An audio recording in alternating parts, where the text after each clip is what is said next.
quero falar com você que se sente desprivilegiado, você que se sente deixado para trás, em desvantagem, você que acha que está entre os últimos e não entre os primeiros. Pense comigo sobre a situação e a maravilha que aconteceu na vida do apóstolo Paulo. Paulo nunca esteve pessoalmente com o Senhor Jesus. Ele não foi um dos 12 apóstolos. Paulo, em suas próprias palavras, foi um como que nascido fora do tempo. Ele veio depois. Ele era perseguidor da igreja, matava os cristãos, consentia na morte, arquitetava a perseguição contra os cristãos, mas em um encontro divino com o Espírito do Senhor Jesus, ele caiu do seu cavalo, literalmente, e ali se converteu. Depois de 3 dias foi cheio do Espírito Santo. E aquele que era perseguidor da igreja se tornou um dos apóstolos de maior vulto, de maior importância. E a sua conversão de tão rápida, até os outros apóstolos e discípulos suspeitavam se aquilo tinha sido verdade. Mas Paulo se provou um dos principais discípulos. Hoje nós temos aí no Novo Testamento cerca de 14 livros dos 27, mais da metade, escritos pelas mãos de Paulo. Então ele foi, mesmo depois de todos os 12, ter vindo depois de todos os 12, mesmo tendo sido rejeitado por muitos discípulos, ele se destacou. E por que isso? Nós lemos aqui na segunda carta aos Coríntios, capítulo 11, versículo 5, Paulo disse assim: penso que em nada fui inferior aos mais excelentes apóstolos. Penso que em nada fui inferior aos mais excelentes apóstolos. Ou seja, ele se colocou entre os mais excelentes apóstolos. Ele não se achava inferior a ninguém. Que autoestima, né? Na verdade, não era autoestima, era estima do alto. Era estima que vinha do próprio Espírito de Deus. Não era que ele se achava. Ele estava falando aqui por que ele tinha tamanha confiança no seu valor e na qualidade do seu apostolado. Quando você continua lendo esse mesmo capítulo, você vê o segredo do porquê Paulo se destacou e foi incluído entre os mais excelentes apóstolos. E você vê lá a partir do versículo 23, do capítulo 8 de 2 Coríntios, você vê a razão por que ele se destacou. Porque ele foi em nada inferior aos mais excelentes apóstolos. Porque ele fazia muito mais por causa desta situação de rejeição, por causa de ter vindo depois, fora do tempo, por toda a desconfiança que muitos discípulos tinham no apostolado dele, Paulo se viu na obrigação de fazer mais e melhor do que todos os outros. Então, diz lá, são ministros de Cristo? Eu ainda mais. Em trabalhos, muito mais. Em açoites, mais do que eles. Em prisões, muito mais. Em perigo de morte, muitas vezes.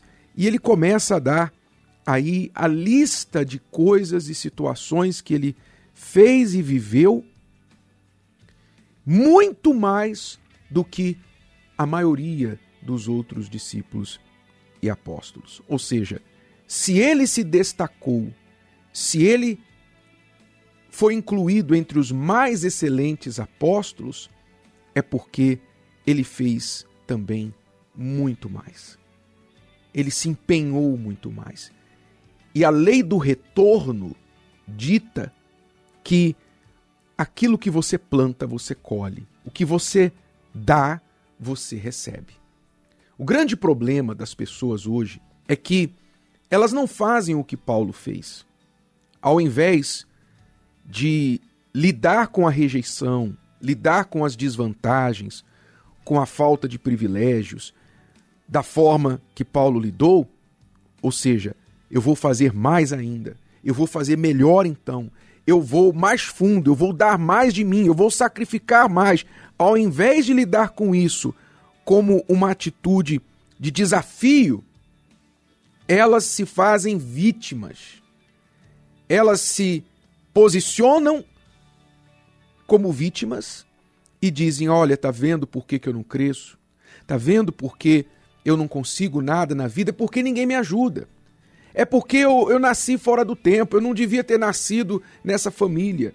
Ah, é porque alguém me rejeita ou me rejeitou, as pessoas não acreditam em mim. Se tão somente eu tivesse alguém que me acreditasse, que me desse uma chance, ao invés de lidar com a rejeição e com as desvantagens da forma que Paulo lidou, ou seja, aproveitá-las e fazê-las de combustível para o seu melhor empenho, elas se fazem de vítimas dessas rejeições e desvantagens e vivem a se lamentar, vivem a reclamar, vivem a atirar para todos os lados e culpar a todo mundo por seus infortúnios, fracassos e misérias.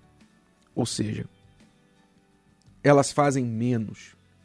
Elas provam que quem não acredita nelas, na verdade, está certo. Elas provam com a sua atitude fracassada.